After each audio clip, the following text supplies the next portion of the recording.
Thank you guys. And honestly, truthfully, I was going to say, I appreciate all of your vulnerability and humility for walking through the doors today.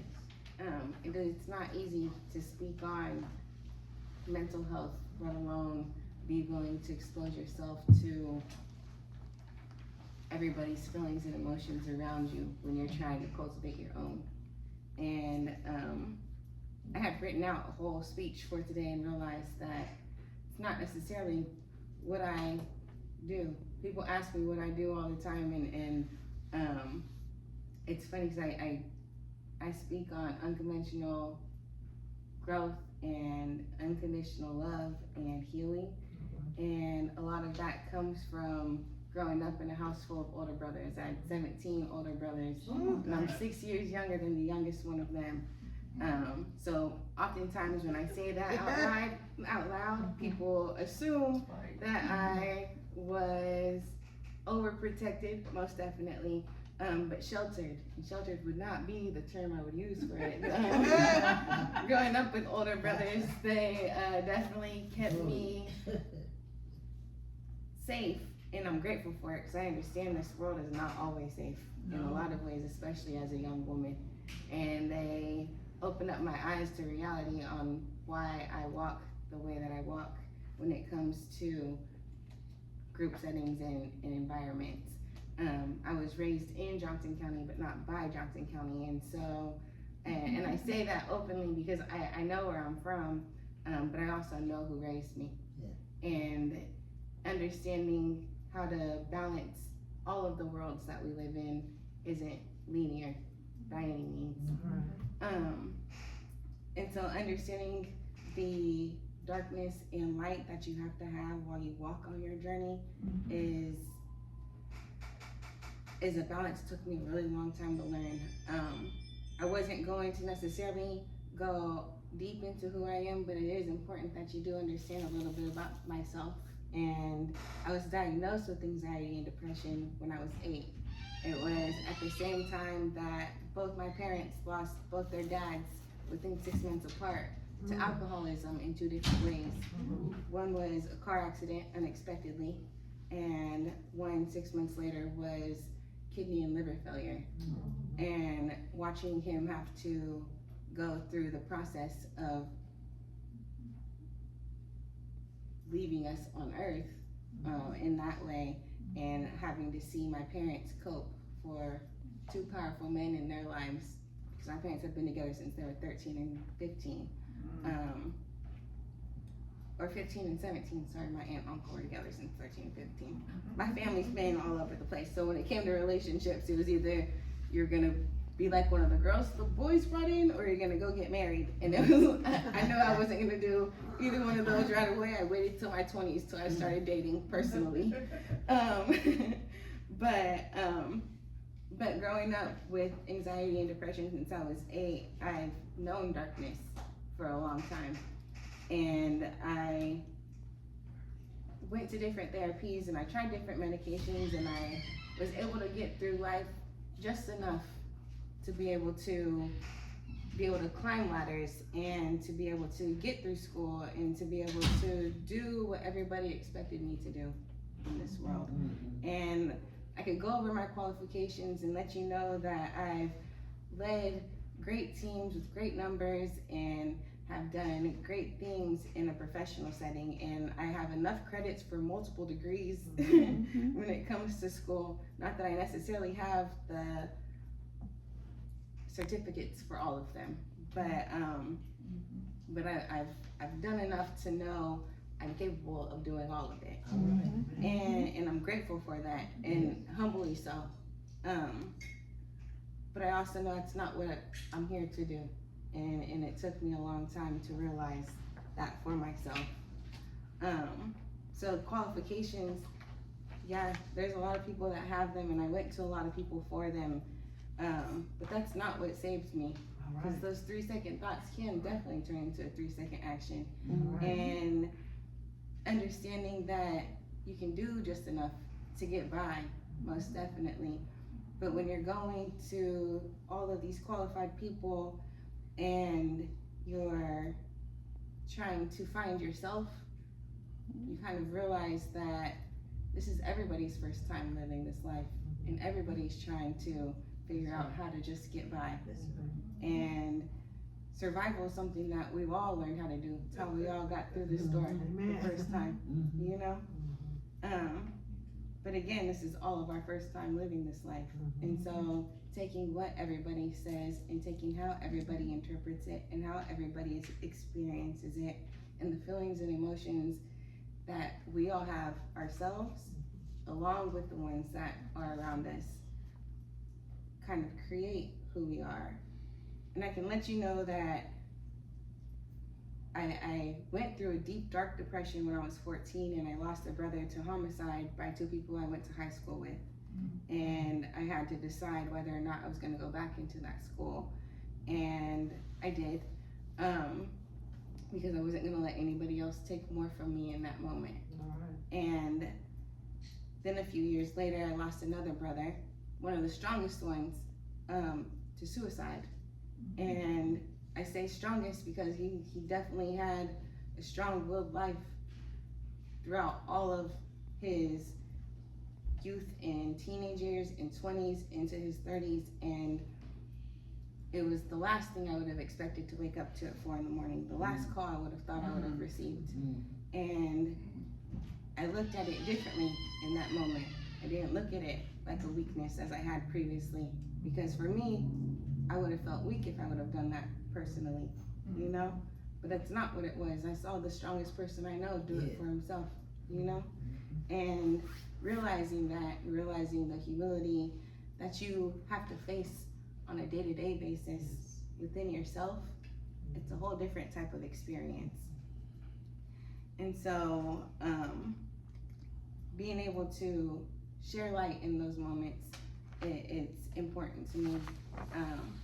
I went through a really hard breakup in my 20s that led me back to a really dark space, and that's when those 3-second thoughts could have turned into a 3-second action for me. It wasn't when I was in my deepest, darkest depression, it was when I was afraid of going back into one.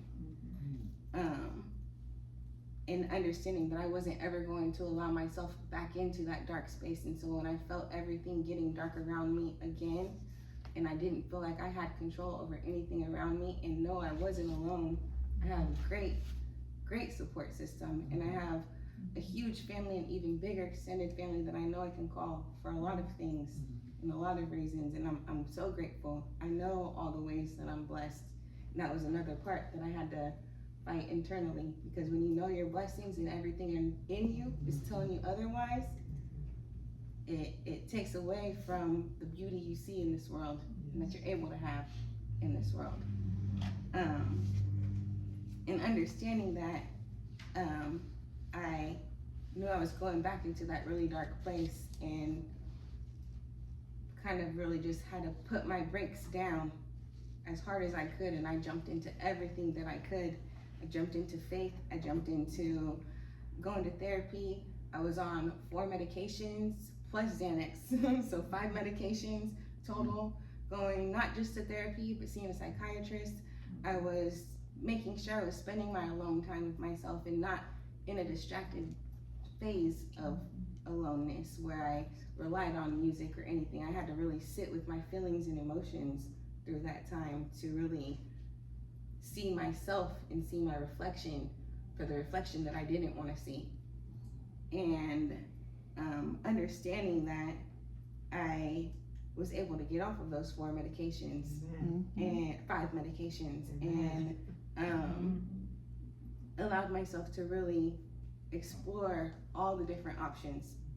And it's not like I was naive to all those options before, because being diagnosed at 8 and understanding that now at that point, 27 was at that point, I knew about therapy. I had gone to different therapies. I have tried different medications, and I did them for them to be enough for me to get by. And then I was done with the medications, and I was done with therapy, and I didn't want to do it anymore, but I knew how to just get through the system and the cycle. And so when I really dove into finding myself more, and able to get off of those medications and really fall more into alignment with myself, I was diagnosed with cancer 6 months later, and had a complicated case of the type of cancer that I had. Typically, the type of cancer that I have, you have like an hour and a half long surgery, you go home the next day and they call it good.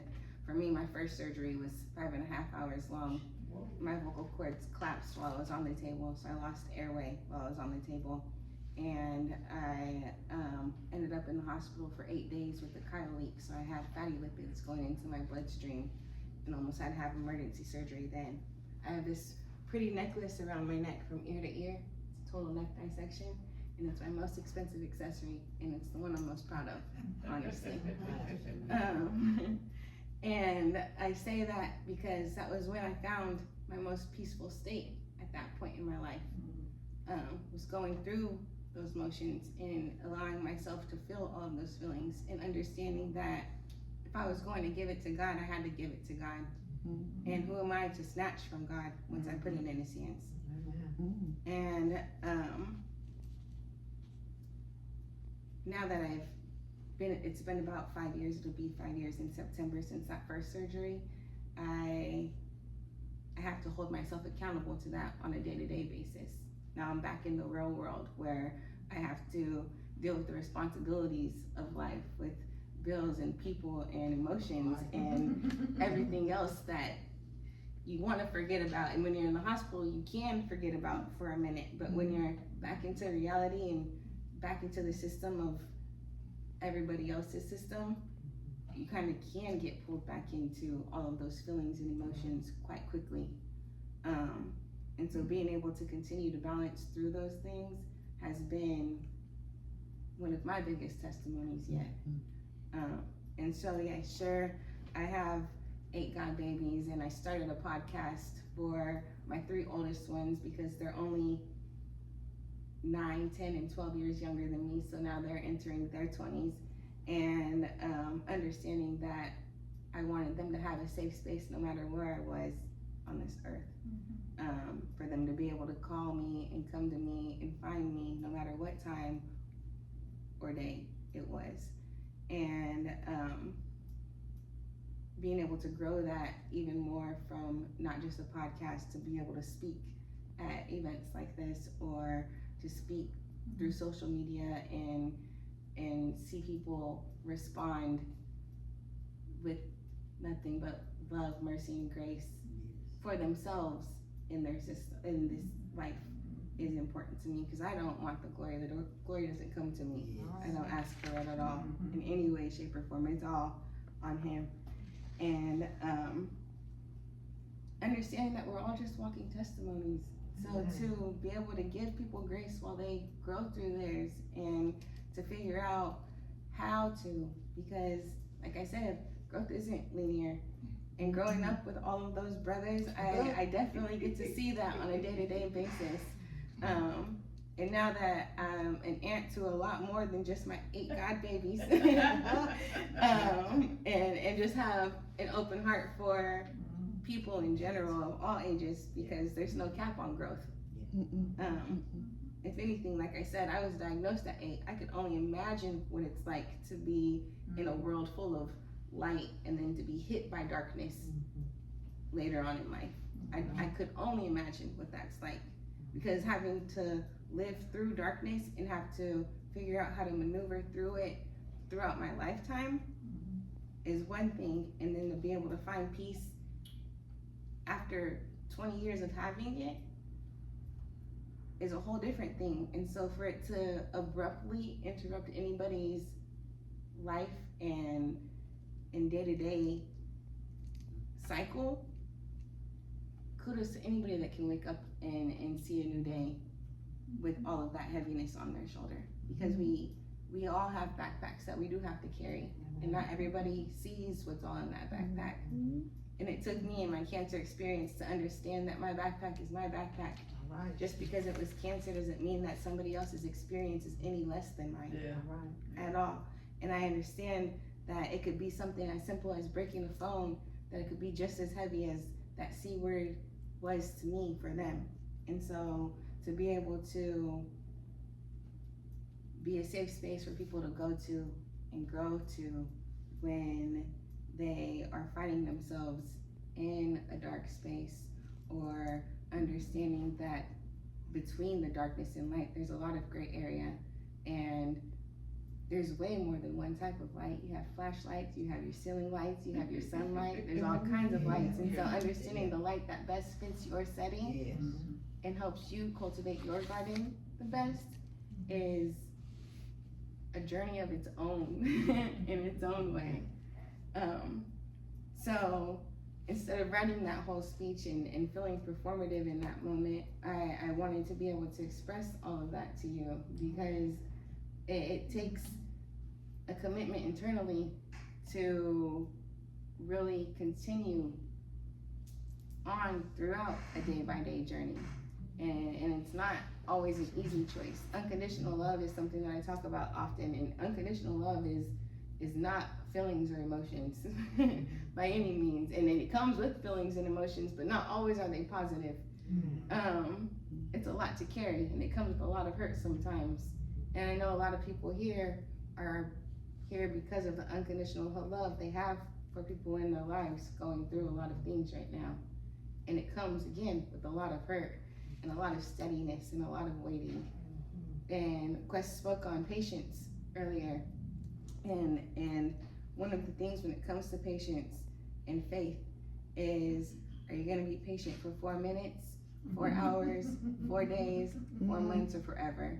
Because it's easy to be patient in a lifetime, but what's a lifetime to eternity? You know? Amen.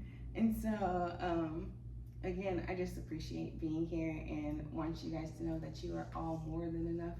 And I hope you find the peace that you deserve to have, as well as I hope those around you find the peace they deserve to have, so that we can all find it together and create a more peaceful environment for all.